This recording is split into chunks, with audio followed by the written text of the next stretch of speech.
to you by AffordableClassifieds.com, our new classifieds and auction site, launching soon. Use this code to receive 6 months of free classifieds.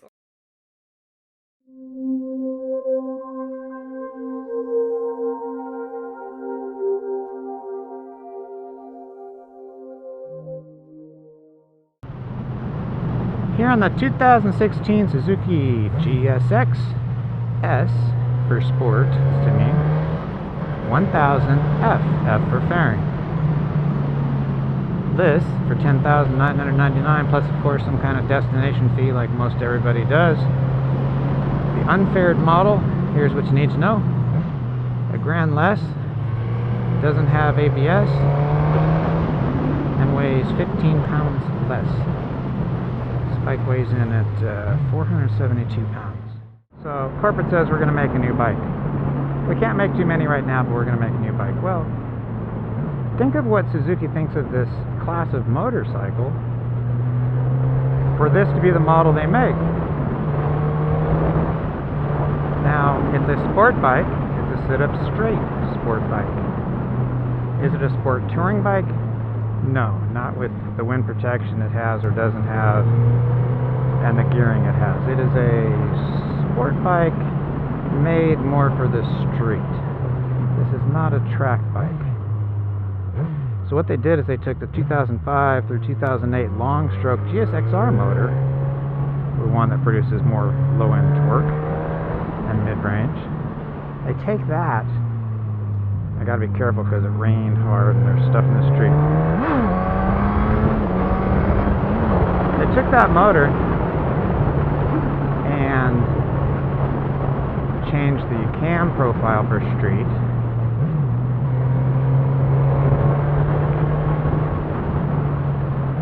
And made a specialized low-end and mid-range torquer to be a better street bike.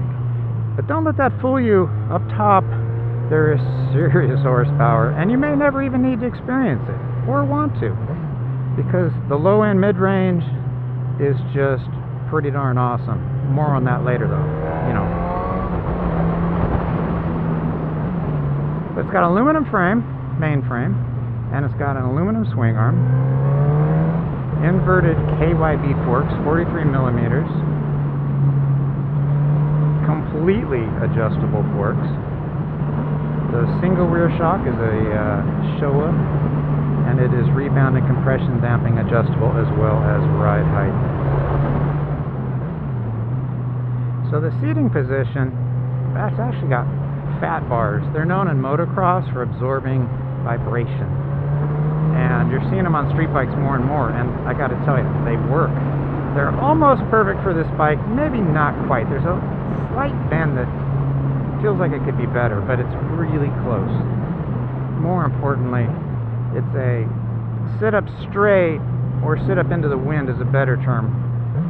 You're leaning a little forward, not too much weight on the wrist,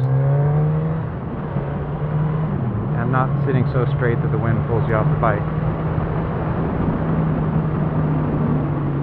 17-inch cast aluminum wheels.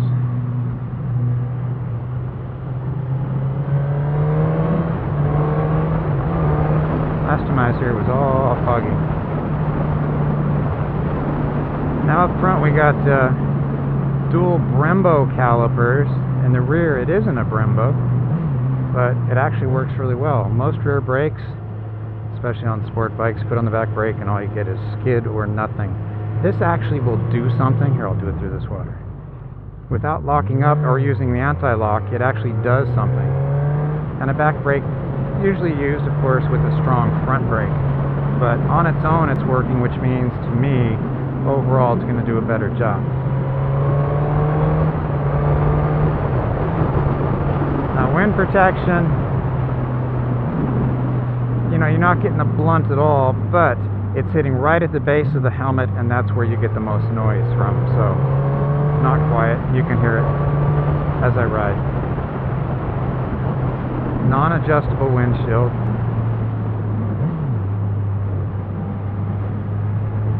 Now let's get to the gauges. It's got a single LED panel, and it's exceptionally bright. However, the brightness is adjustable. It's very sharp, big numbers, It's really, really good. Whoever did that did an excellent job.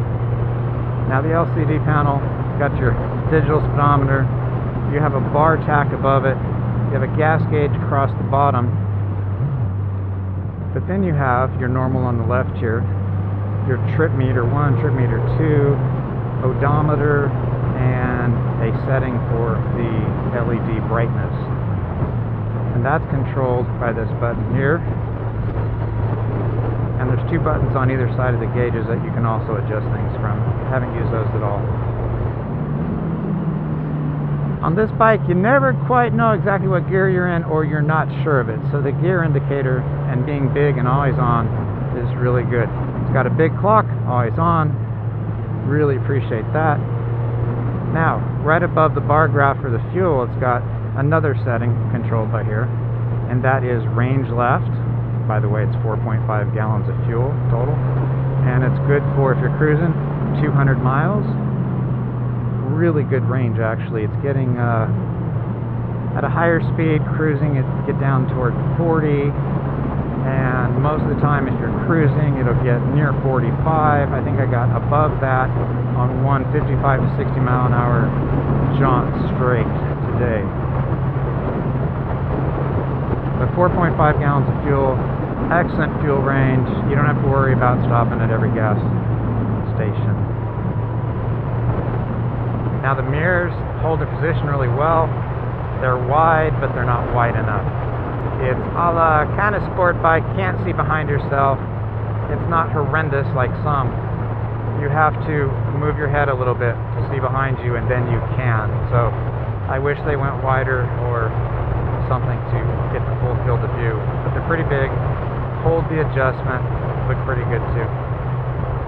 Does this bike vibrate? Yes. Do you feel it? Not really. Do you care? Not really. There's kind of a buzz all the time through the central region. You know, it's there if you look for it. If you're going through the low end and mid range, nothing to speak of. If you give it tons of gas, you're on the gas, yeah, then it really vibrates, but you're going so fast you have other things to pay attention to, but yeah, it's vibrating. 6-speed gearbox has been perfect. Easy to find neutral.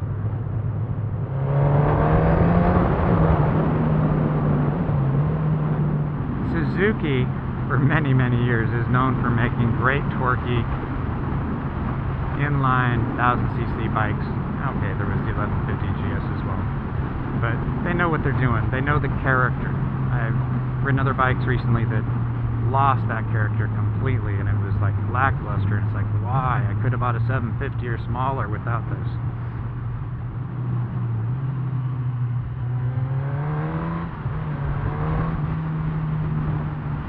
Now most people are going to ride this bike in the low and mid range, and that's what it was designed for. It's awesome. It's the way an open class big bore inline 4 is supposed to be. You roll it on, you got tons of torque, you got tons of acceleration, and it continues through the mid range. And you short shift, and you got that hyper sounding exhaust, which is always with the rider. Really, really cool.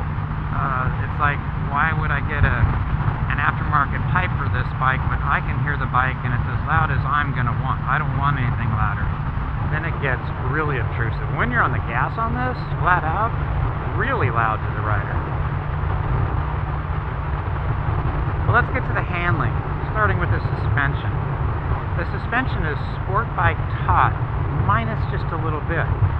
It wants to roll over the bumps. It wants to be a little bit of plush in with the really stiff sport bike. I mean, 1000cc, this horsepower, you've got to have a stiff-ish component system to handle all of that. But you can feel it trying to offer a little bit of plushness. It doesn't, but it's trying. And if I had a lot of time, or this was my bike, I'd spend a lot of time dialing in the suspension. I would start softening the compression and getting that balance to stay the way it is.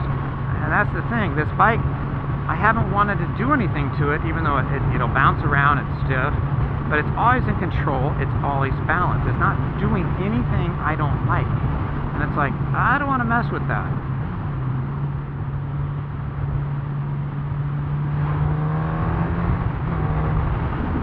So it's not a cush ride, and it's not the stiffest ride. It's a sport bike ride for sure.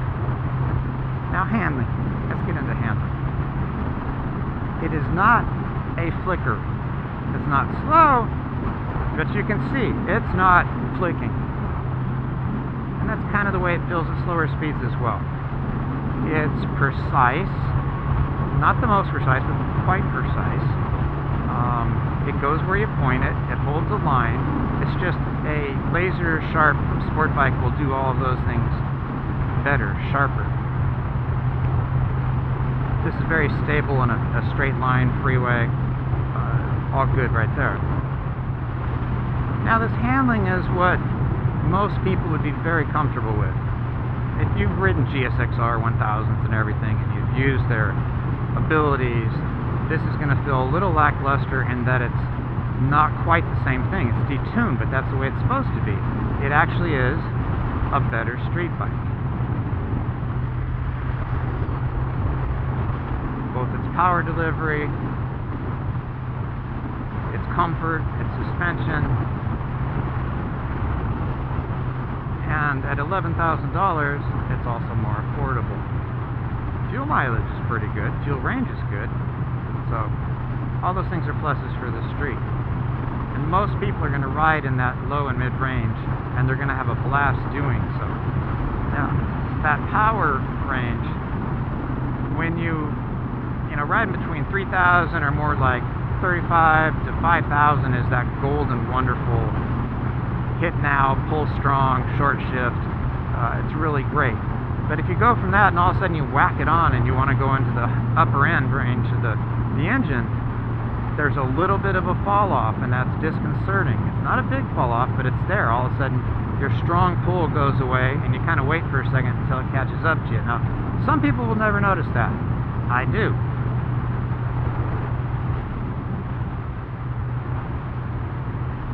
Now up top, when this thing is flat out on the gas, believe me, it goes. Now, it's not a wheelie bike. It's not a short wheelbase. It accelerates and goes forward like it should. It's not a wheelie machine at anything. Of course, you can wheelie,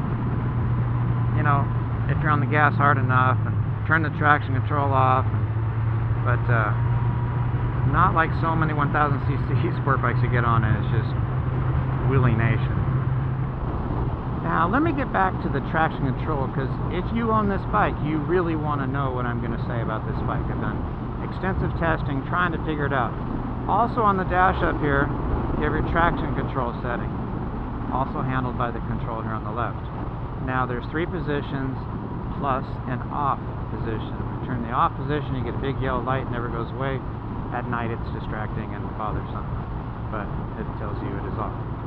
Now, traction control setting number 1 at the top, which I'm in right now, it is the least intrusive. It'll let you wheelie a little bit, and then it shuts down. But if you're trying to accelerate, and you keep trying to accelerate, sometimes it keeps cutting off the engine, sometimes it doesn't.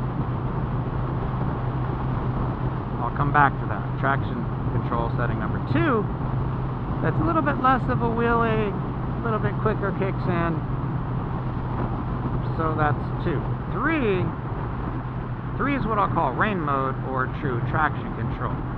In 3, you're really not going to wheelie at all, and it's going to kick in all the time. And I'll show you what it does in first gear on a mountain road at night. The yellow light means your rear wheel is spinning up.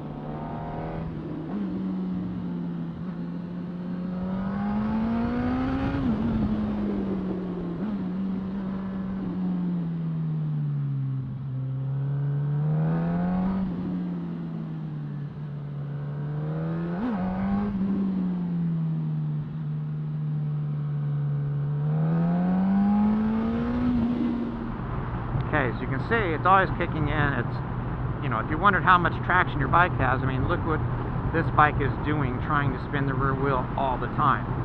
That shows you what's going on back there. Now, a good bike, you either feel it and it's controlled, or you don't even feel it. Now, I just talked about wheelies, and basically wheelie control. because I want you to think of position 1 and 2 as wheelie control, because they're not going to be traction control until it's too late. I've gone through ice in position 1 with it sliding sideways as I went through a piece of ice. I've gone through dirt, gassing it, and having position 1, you just spin it up all you want. 2, basically spin it up all you want. If you really want it to keep you safe, it's not going to do what you're expecting. Now, when you go to position 3, which I call rain mode, it will not let you spin up the tire in like gravel or something. It does what you expect all of these positions to do. So if you want control, traction control to really kick in, do its job, put it in position 3. It's the only one that keeps the rear wheel from spinning up. I would just think of the other two as wheelie control and a really good way to help you keep your license. Now, the F model has ABS. And the ABS on this bike, let me start out by saying, okay, if you come up and you start braking and it gets real slippery, it gets icy, it gets gravelly, it gets wet, whatever it is, this is going to help cover and save your butt. Let me say that up front. Because now there's kind of like, there's that scenario, and then there's normal hard braking, a different scenario on dry, normal pavement. And on the dry, normal pavement, heavy braking, the ABS kicks in, but the first time it kicks in at speed, the front releases, and the time it takes until it catches again and starts braking again, a whole bunch of distance has gone by. And then as you're getting slower, it really works as expected and does a good job.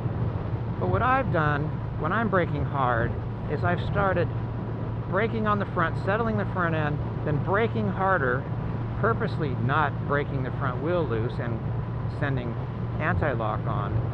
And then as I get like halfway hauled down, then I just go for broke and grab the brakes and let it do the rest of the job.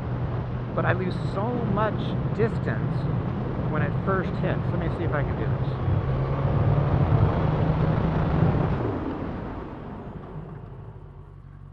Okay, at the end of that, it was raising the rear wheel. I'm slightly downhill. But at the front of it, it's not really quick. I mean, it might be, but the sensation is it releases, you travel a long ways, then it kicks in again. So what I've been doing, see what road I have here. I'm just doing it on my own until about halfway through. Set the front brake hard, and then I let it do the end. And that works better for me. Or, let's check for fade here. Anti-lock all the way. I just travel a long ways at the beginning of that, and at the end it really kicks in. I'm carrying the rear, which is beautiful, perfect. So that's what I found. I've done a lot of experimentation, a lot of scenarios. Now if it's slippery, it should cover your butt and do its job. That's scenario number 2.